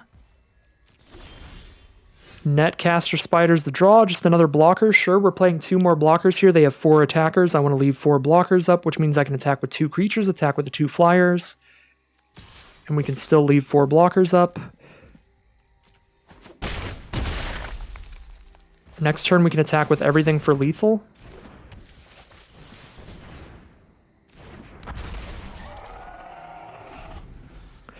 I guess not lethal, but they are forced to block everything.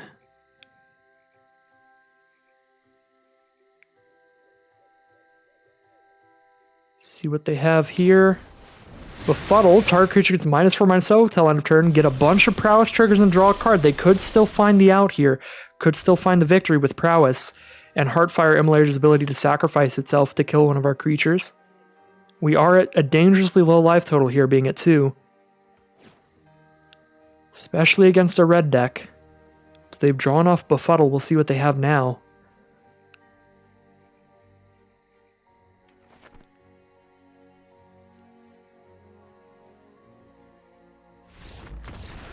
Oh my god, they scoop them up. Unfortunately, Icarus flew too close to the sun there. They saw escape. I mean, it's something I've done all the time, so I probably shouldn't make the giant analogy, but they saw escape Icarus there, and Icarus was just like, you know, I'm flying so high, I might as well destroy that Sigiled Sword of Valeron on the way off the island, but I didn't even notice what had happened either, so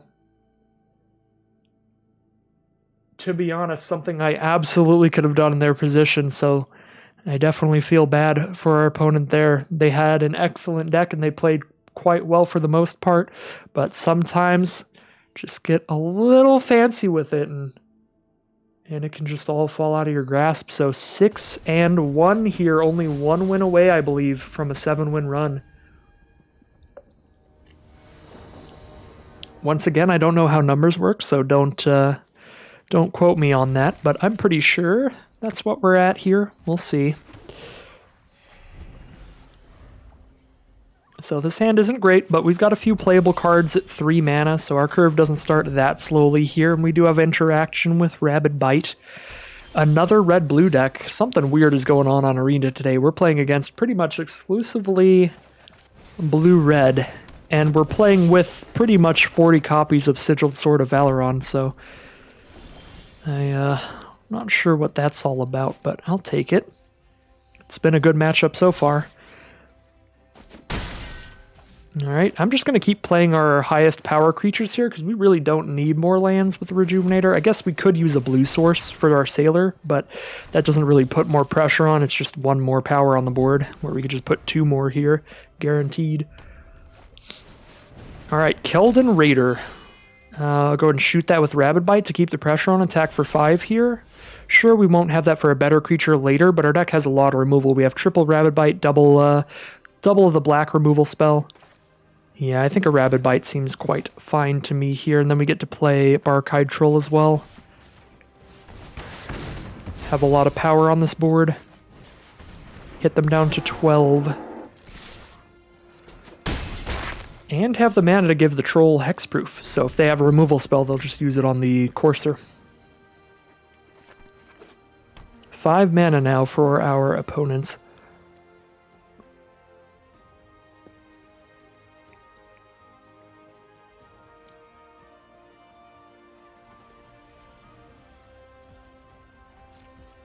Pass the turn, holding up some instant speed shenanigans. We'll see what it is, attacking him with everybody here. Must just be like a counter spell. We hit them down to 4 life here. All they can counter is just our 1/1, so that would be fine. Just cast Rejuvenator. If they counter it, they counter it. No counter spell. Fortunately, no blue source, but we did already grab the Submerged Boneyard, just drawing it, so we have the Spectral Sailor mana regardless. Alright, Goblin Wizardry it is. Just create a couple 1/1 prowess goblins. They are just chump blockers here. We have 4 creatures on board. They're at 4 life. They have 2 blockers. We hit for at least 3 damage currently. So, even though we do have the blue off Submerged Boneyard, we could certainly still use another blue source for Spectral Sailor's ability to draw additional cards. Our opponent does drop a Cloudkin Sea or a 2/1 flyer. Luckily, only a 1 toughness card, so it trades into whatever it blocks here, and we draw Horizon Scholar. That's going to be fantastic. I like attacking with everything here, because everything at least trades into their stuff. Alright, this all looks good to me. Just hit for 1 damage, kill all their stuff. Sure, and all of our stuff is still on the board here. I'm actually just going to hold for Spectral Sailor here and play around a potential Wrath effect, and it is a Wrath effect. Yeah, that kills everything. That wouldn't kill our Horizon Scholar, though, because it would have 4 toughness, so we could have still just cast Horizon Scholar there. Alright, I'm going to Spectral Sailor in their end step. Alright, looks like we should have cast Horizon Scholar. I was playing more around like some big just red spell to deal 1,000,000 damage to everything. That was just 2 damage to everything without flying. Bone to Ash. Well, now they Bone to Ash Horizon Scholar, or I'm sorry, the Spectral Sailor instead of Horizon Scholar, so I guess it still pans out well, unless they have another counterspell.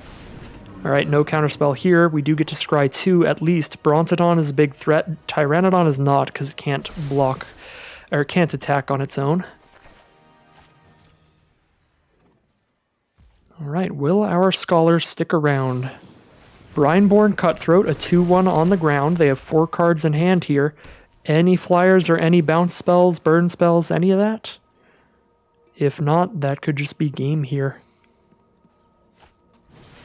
Turn to Slag, alright. 5 damage to that. Clear it off the board. Take 2 down to 19. Here is the Thrashing Brontodon. Ooh, Baron. Excellent. Excellent draw for them. Another 2/2, and they draw another card, so Baron plus their 2/1 is enough to double block and kill Brontodon, even if they haven't drawn removal for it off of that. So there is that Baron we passed up. This person was probably in our draft pod, or I guess possibly in our draft pod.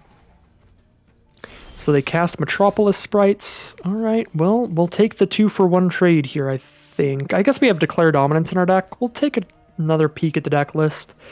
We have the swords, we have Declare Dominance, Finishing Blow. Actually, we have enough reasons to wait that I think I will wait. Yeah, we have Rousing Reed as well. A lot of things where we could come up in the positive, even past a double block if we draw into them. Alright, so we're taking 2 damage a turn from Metropolis Sprite. Our opponent has a clock against us, certainly. I should have played one of these lands last turn. Omen Speaker is the draw. Alright. So scry some here, which is pretty excellent. It's like almost a draw 2 here. If we hit 2 lands, it's a draw 2. Yeah, we're not going to keep Jeskai Elder, so Omen Speaker is essentially just a draw 2 for us there.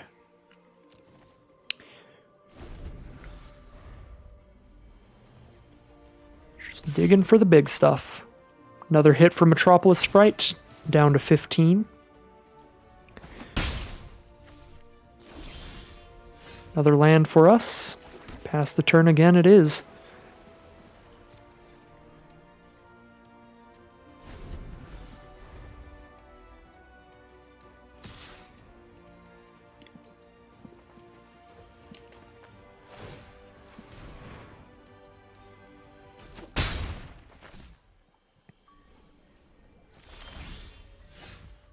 Another land for us, down to 11 on this next attack.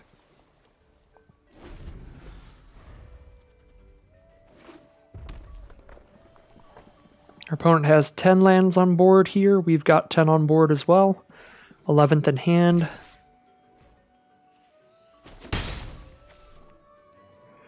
My opponent and I just staring at each other, trying to sell some timeshares here. Shipwreck Dowser, though, another one of those excellent value cards, picks up a Bone to Ash. So if we draw another creature, it's just going to get countered. Sigiled Sword of Valeron is not a creature, though. We have drawn into it. Do they have the counter a non-creature spell, too? They do. Cancel here for that. That also puts a counter on the Cutthroat. No, I think we're just going to draw too little too late here. The Sprite is going to close things out. So we should have cast that Horizon Scholar instead of the 1/1 flyer. Actually, they had Bone to Ash. They Bone to Ash the 1/1, so they would have just Bone to Ash the Scholar. So our opponent had this game on lock, I think, regardless of our lines here. Just had the right interaction at the right time in the end.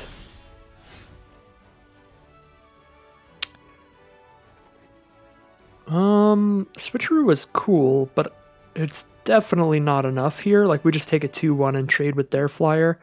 It does buy us more time if we do that. We could hold on to it, hoping they have some kind of big bomb creature like a Drakuzeth, but their deck looks like it has just enough good removal, just value spells in general. They don't really need bombs, so they might just not have them. Yeah, Switcheroo seems pretty fine here.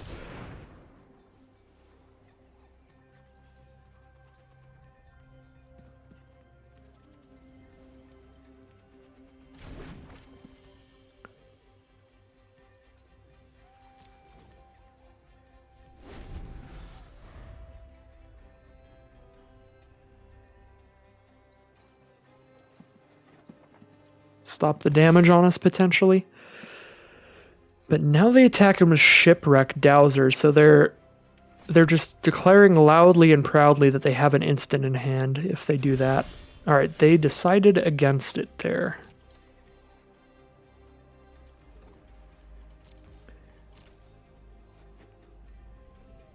They do have a Capture Sphere to keep the Brompton tapped down. That leaves us dead in 2 attacks here. Yep, we trade there, take 6, 7, 8, 9, 10, 11. No, we have to chump block there, take 3, 4, 5, 6, 7, 8, and 9. If they prowess twice, we die. Yeah, we have to chump block here. I'm surprised they didn't attack with Metropolis Sprite, because we would be forced into a chump block. So the Sprite's not in any danger. Oh, I guess they're at 3 life, so they want to play around like a Fog or something wild. An instant speed removal spell, something like that. They want to make sure they don't just immediately die on the crackback. That's safe. That's fair. 6, 7, 8, 9, 10, 11. Exact lethal. I have to chump block here. Could try to kill one of their creatures, but there's not much point in doing so. That's not gonna make that much of a difference in their board size. Our only way to win is to like draw like an absolute champion. Should be just like, I don't know, declare dominance and a haste creature, but our deck just doesn't have that. No, we don't have any draws that get us out of this one. We could scoop them up here, but I'll give it to our opponent. Let them get their last attack out here. But I'm just going to run through the turn. There's nothing we can draw here. Yeah, this just gets Bone to Ashed, as would all of our creatures. I mean, they could wait if they really want to, but I think they might as well Bone to Ash that. Alright. I guess we get to have a 1/1 on the board, but they are going to Bone to Ash this Waker of Waves now. Although, since we know that can get Bone Dashed, we could just draw the card here. Let's see if this helps. Rousing Reed?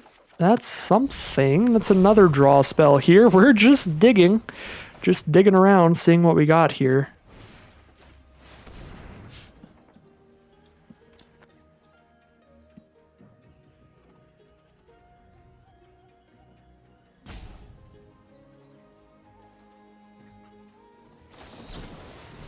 All right, the negate as well.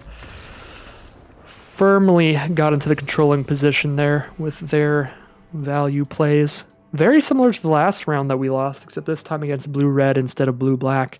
Just some good control decks coming in hot there for the victories. So we are 6-2 here, so this next round is going to be the final boss, regardless, win or loss, the final game of Magic for this draft.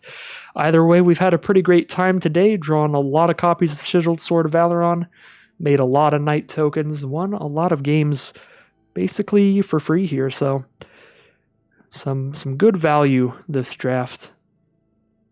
Some good rewards coming in at the end. See how this final round goes. Could be 2 7-win runs right off the bat in the return to the core sets premier drafts. That would be very cool.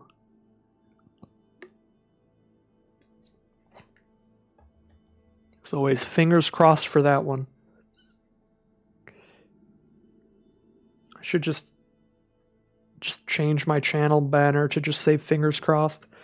So that's literally just, I say that every single time. I'm not trying to make it a slogan or a meme or a theme or anything. It's just always how I'm feeling. All right. Well, we definitely want to hit another land, specifically another green, but we have a 2-mana 3/3. Sure, it can't attack, but it can use Rabid Bites. We have both of our colors, and we're on the draw. I think all of those together means that I'm cool with keeping this hand, and we do immediately hit the second green to play Thrashing Bronton on turn 3, which could be awesome. So our opponent's on green-red here, so not another blue-red deck, and Diamond Knight is the play, a 1/1 Vigilance, and whenever they cast a green spell, that will get a +1/+1 counter on it. Well, our Thrashing Bronton, if that gets too big, can blow it up, but otherwise we can just Rabid Bite it before it gets too big also. That's probably going to be what we do here. But not next turn. Next turn I'm probably playing Dilophosaur. Alright, well, now I could Rabid Bite 2 things instead of playing Dilophosaur. Just get rid of the Knight and the Oak.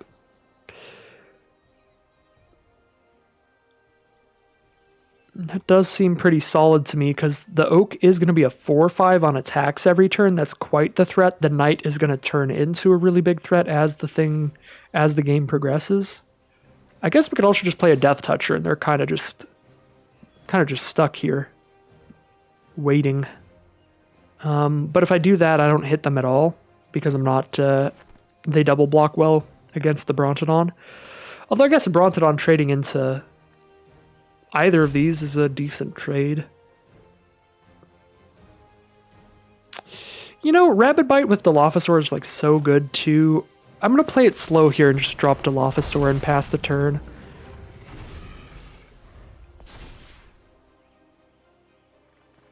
They probably don't attack in. If they do, I guess we can double block with Tyrannodon and Brontodon now. And then if they don't cast another draw spell, that block works pretty well. Uh-oh, Rabid Bite of their own. The reverse Rabid Bite here.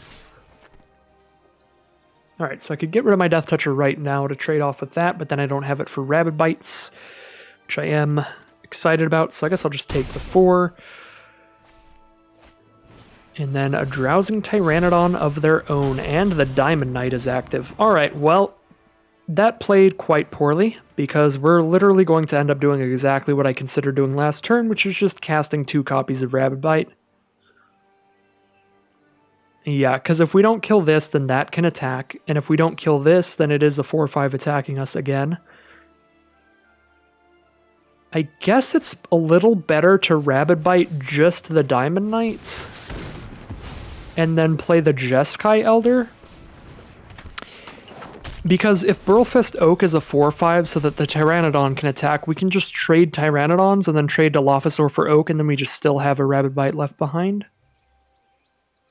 So I guess the question is, like, would we rather have a Rabid Bite left behind or a Dilophosaur left behind? And I think I'd rather have a Rabid Bite left behind.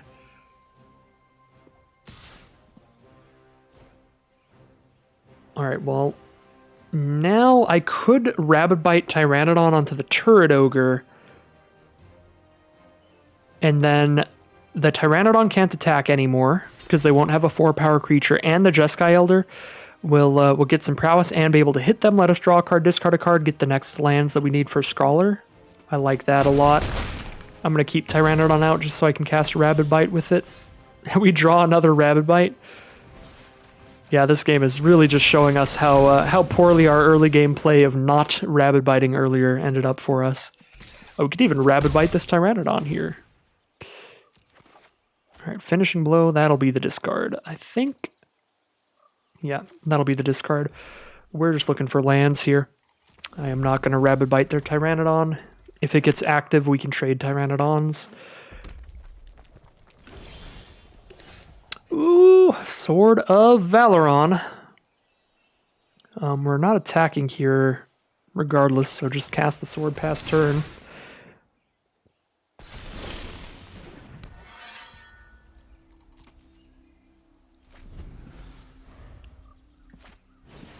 Spore Web Weaver, a 1/4 hexproof from blue reach. When it's dealt damage, they gain a life and create a 1/1. So we need to attack with at least 4 power to kill that, and we won't be attacking with 4 power, but it's still worth an attack because we're getting another creature out of it, and the only way this dies is if they block with Pteranodon, which we would kill.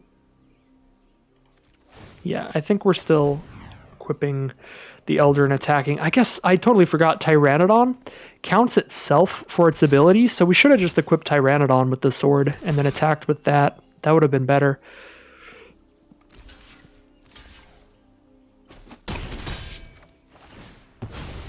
Yeah, because with the 3/3 and the 1/4, they can just block both. And we get, like, nothing from attacking. That was a very poor choice of targets to equip the Sigiled Sword onto. This game I have certainly not played ideally. Although now I do get to kill the Weaver with just a Finishing Blow if I want. Or a Rabid Bite if I move the sword around and actually play it right here. I think I'll be doing that. Let's see if they counter this Rabid Bite first. But then I'm going to throw the sword onto the Pteranodon. And by attacking with that, they won't be able to kill the Pteranodon, even with a double block. Although, because of prowess, I could also keep it on Jeskai Elder and still attack with both, and they can't kill Jeskai Elder either, because they both have 3 toughness now because of the prowess trigger. Actually, no, that does seem pretty sweet. We can just attack both here. And now we're attacking with 3 creatures. They can block Pteranodon, sure, but then this gets in. Oh, Growth Cycle. So they could have saved their Pteranodon with a Growth Cycle, but they decided to wait, play it the long game there, and get that Jeskai Elder killed. But now I can still throw the sword onto something else. And would I rather do that or get a spider out? I think I would rather do that, because that leaves my 5 mana next turn open to just Finishing Blow something, which I am likely to want to do. Especially if they do another combat trick here.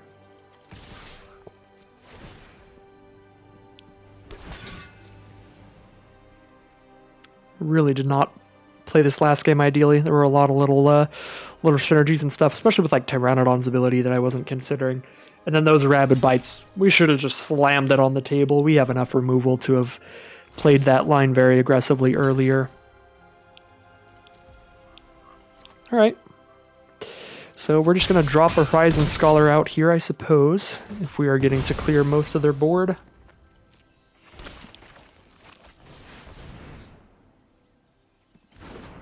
Scry 2 here. Land Troll, we have 6 mana out. We would need 8 mana to cast Blow and equip Valeron, so the land doesn't help with that, so Troll's fine. But get rid of the land. We already have enough mana to play a 3 mana card and equip Sword, so the land isn't helping us do a spell and an equip. Vigilant Baloth. Pretty spicy, but we should have more than enough blockers to be safe from that, and if we don't, then we could always just Finishing Blow it.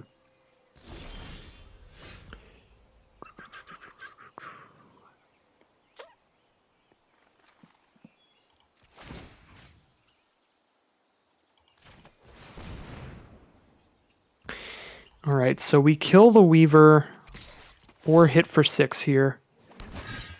And our 2/2 just dies. They're just going to block it with Baloth. But this is a great attack for Scholar. Another growth cycle, and it does survive, alright. Getting duplicates in the mixer draft formats like this is always pretty nuts. So yeah, +5/+5 for 2 mana it is. Play our best blocker here. I think we're still in a great position. Sigiled Sword of Valeron is just so ridiculous that even through some misplays and fighting through these pump spells, we'll still be able to get there. Now we just need to focus on killing everything that isn't the Baloth on blocks, and then just shooting the Baloth with Finishing Blow, and going for Valeron stuff later. Actually, Declare Dominance is a ridiculous draw here. Force all of their creatures to block whatever we choose. We can make it 6 power, force everything to block it.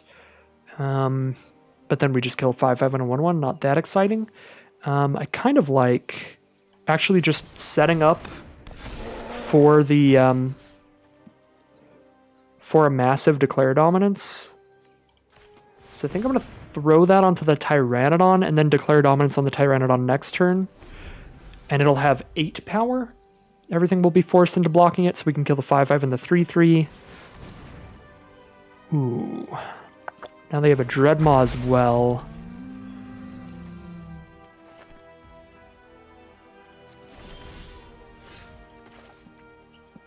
They're at 14.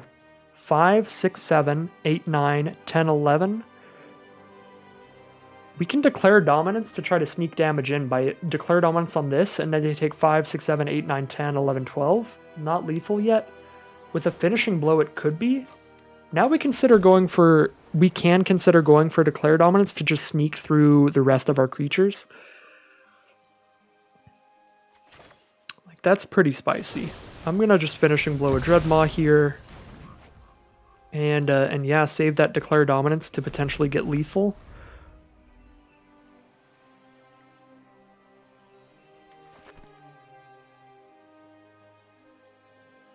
Attacking with Tyrannodon does just trade a Tyrannodon for a Tyrannodon, but it does spit out a 2/2, but the 2/2 just dies.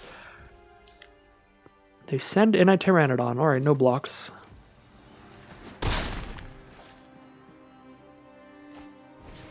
Centaur Courser.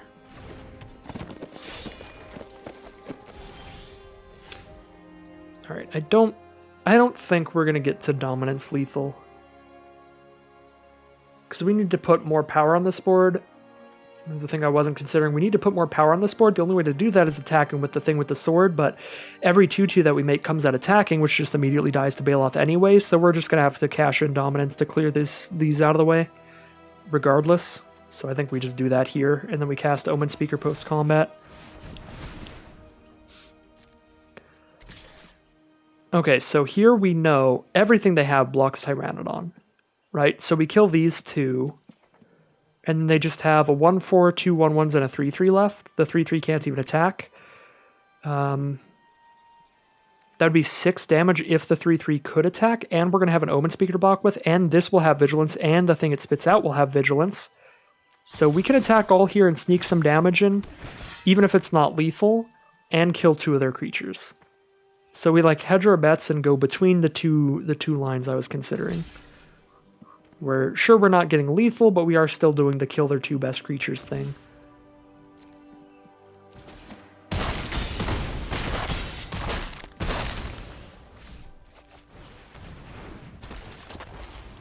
Alright, Alright, now we get to Scry. Spectral Sailor is a beautiful draw. Start dumping a bunch of mana into that to draw a bunch of cards.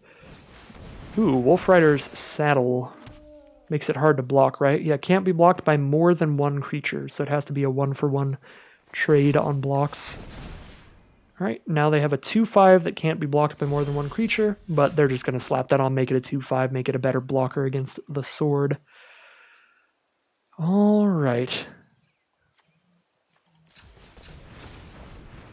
Don't have enough mana to equip the sword and draw a card off of Sailor, but still pretty dang good to just equip the sword here. I suppose if we equip the sword to Troll, Troll attacks in, trades with Tyrannodon, then the 2-2 just dies to the Weaver. If we equip it onto anything else, whatever we attack in gets blocked by the Weaver, they gain life, make a 1-1, and then the 2-2 dies to the 3-3. So I'm actually again in a position where attacking in with something with the sword isn't actually that good, so do we just go for Sailor? Because yeah, like this could be a 4-2, sure, but then like just die there, and then the 2-2 dies there. This could be a 4-3, but then just block there, they gain a life, get a 1-1, and that 2-2 dies there. Yeah, I don't actually think we have good attacks even equipping the sword, so I'm just going to focus on drawing Spectral Sailor cards here.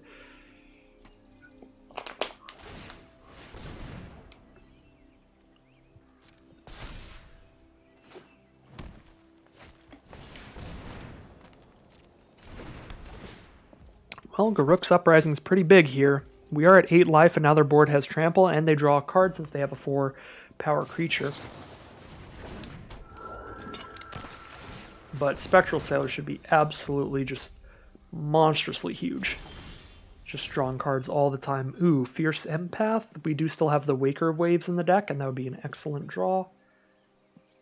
Now that their highest toughness is 4-4, we have a great equip for Sigiled Sword. Just equip it to a 2-2, right? Yep, and then we have the mana left over to just plop a Death Toucher back on this board.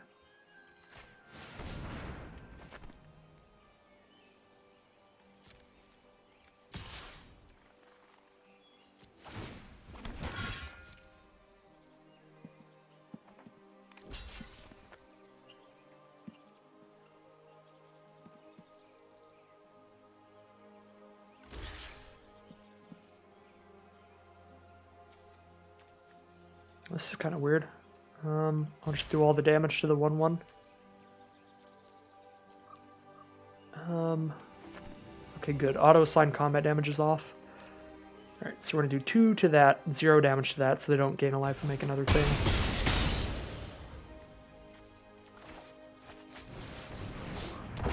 Drop down the Dilophosaur. Alright, 3 blockers. That blocks there, there, and there. They take 1, 2, 3, 4. Not quite lethal.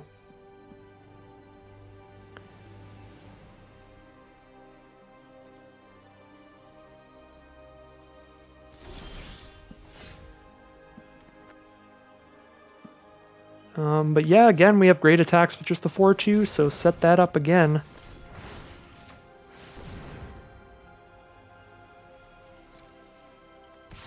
And the Death Toucher is quite a solid attacker here, too. With its ability to be just a 4-4 Death Toucher on the attack here.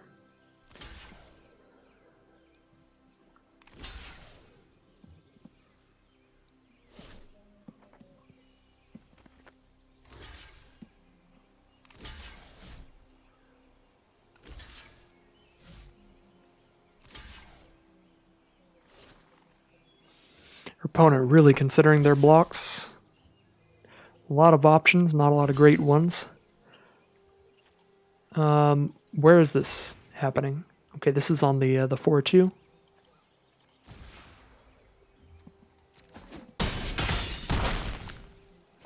Cool.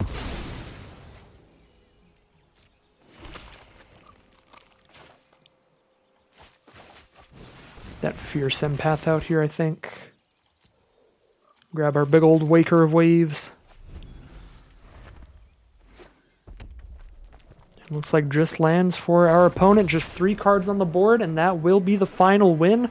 Bit of an anticlimactic way to end the game there. A lot of misplays in that game, making it last a lot longer than I think it should have, but very much just back to basics Sigiled Sword of Valeron game there. Just slap the sword onto your 2/2s and keep attacking. Very, very simple stuff to close out a game with just a ridiculous bomb against our opponent, so did not require a lot of hard work there, and as the deck name suggests, some very basic gameplay from us in that last game. I think I misplayed pretty hard with the lines I took there, but all in all, Sigiled Sword still took it over, still made it worth it. So quite the draft here, a 7-2, another 7-win run. Here is a final look at the deck, but that is going to end today's draft. As always, if you made it to the end of this video and you'd like to have YouTube recommend some more of these videos to you, you can like, comment, and subscribe to let the YouTube algorithm know. And as always, thank you very much for watching, and I'll be back again soon for some more Magic Arena.